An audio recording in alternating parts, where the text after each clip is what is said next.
どうか。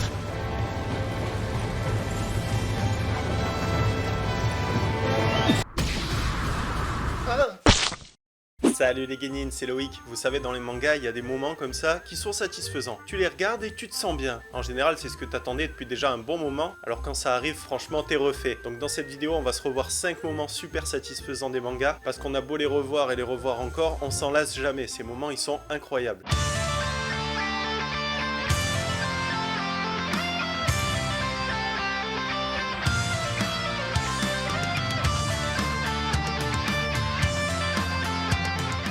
En numéro 1, comme dans l'intro, la patate de Gon contre Hisoka. Alors là, je te remets dans le contexte. T'as Gon qui s'est fait clairement humilier par Hisoka pendant l'examen Hunter. Gon a fait preuve d'une immense patience contre Hisoka pour lui prendre son badge parce que c'était sa cible. Donc pendant des jours et des jours, il s'entraîne avec des pommes, puis avec des oiseaux, puis il se rend compte que les oiseaux, il n'arrive pas à les choper. Et il réalise que pour choper un oiseau, la meilleure solution, c'est d'attendre que lui-même soit en train d'attaquer un poisson pour qu'il soit totalement concentré là-dessus et qu'il baisse sa garde. Donc il choisit de faire la même chose avec Hisoka. Pendant des jours, il va attendre en dissimulant complètement sa présence, jusqu'à ce qu'Hisoka se fasse dominer par ses pulsions meurtrières et qu'il se jette sur le premier ennemi qu'il croise. Et là on a le premier grand moment de Gon, il arrive à choper le badge d'Hisoka. Et je sais pas vous, mais moi je pensais qu'il y arriverait jamais. Même Hisoka il s'y attendait absolument pas. Mais malheureusement pour Gon, ça va pas s'arrêter là. Pendant qu'il était en train de chasser Hisoka, qui était en train de chasser un Hunter, il s'est lui-même fait chasser par un autre Hunter. Et là Hisoka fait preuve de pitié envers Gon et ça a vraiment énervé Gon au plus haut point. Bien sûr Gon, tu le connais, c'est pas Vegeta, c'est pas un Saiyan, mais il a quand même une grande fierté. Donc il veut pas accepter un badge de cette façon. Il se relève malgré qu'il soit paralysé.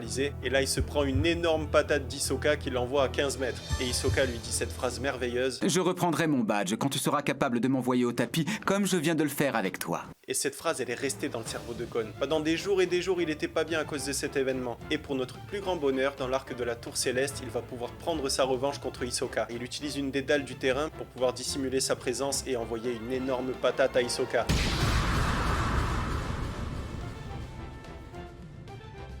Donc là, il y a un petit moment de silence, les deux adversaires se regardent, Gon s'avance doucement vers Hisoka et il lui rend son badge.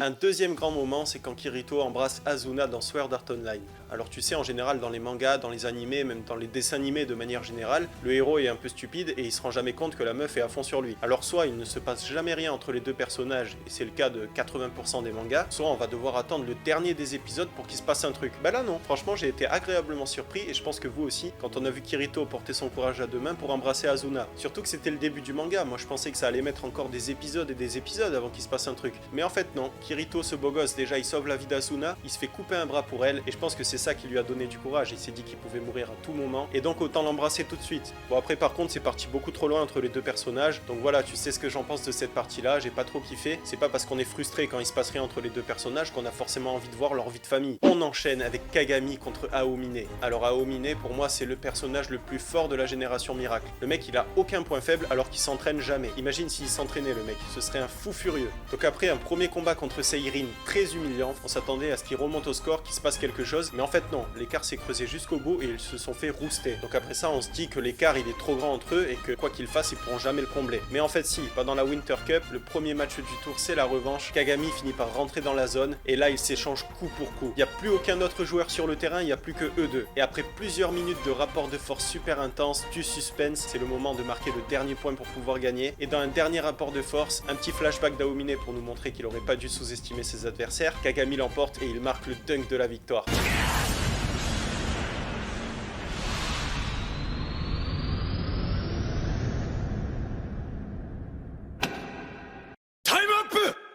On poursuit avec Minato contre Obito. Minato qui ne savait pas à l'époque que c'était son disciple qui l'affrontait. Obito a un pouvoir quand même assez cheaté, il est capable de se dématérialiser ou de dématérialiser une partie de son corps afin de ne pas pouvoir être touché. Et en général, il se matérialise au dernier moment quand il est sûr de pouvoir avoir son adversaire. Cette faiblesse, il a fallu de nombreux épisodes avant que Kakashi trouve la faille. Minato non, en 10 minutes de combat, il a déjà repéré les points faibles de l'ennemi. Donc il y a un premier échange entre le maître et l'élève, puis Minato utilise un kunai qu'il lance à travers la tête d'Obito. Obito attend que le kunai soit sorti de sa tête, et là Minato se téléporte grâce au kunai qu'il avait envoyé, il lui fait un Rasengan et il l'éclate au sol.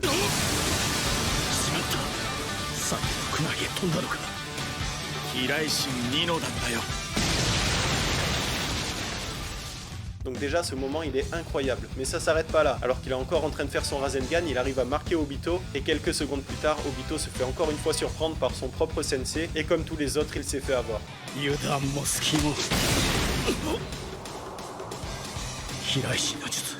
Et enfin, en première position, bon, j'étais obligé, un grand classique, la transformation de Gohan Ado en Super Saiyan 2 contre Cell. T'as que Vegeta, Trunks et un petit peu Piccolo qui arrivent à rivaliser contre les Cell Junior, mais tous les autres ils se font éclater. Et là tu vois que Gohan il hésite encore. Et t'as envie de lui dire mais allez, énerve-toi. Donc ça prend du temps, il se passe rien. Et puis au bout d'un moment, C16 arrive, il fait son petit discours à Gohan lui disant que c'est bien de temps en temps de s'énerver pour sauver ses proches, tout ça tu vois. Et là Cell fait l'erreur de trop en écrasant la tête de C16. Voilà le petit élément déclencheur qu'il manquait à Gohan pour qu'il se transforme. Et là tout y est, la musique, l'ambiance, les émotions. Franchement, un grand moment mémorable.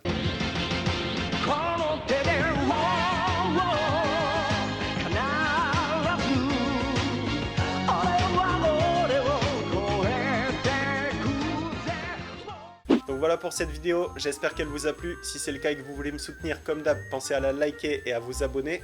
On se retrouve super vite pour une nouvelle vidéo, un nouveau manga, et en attendant que la force vous anime les guenilles.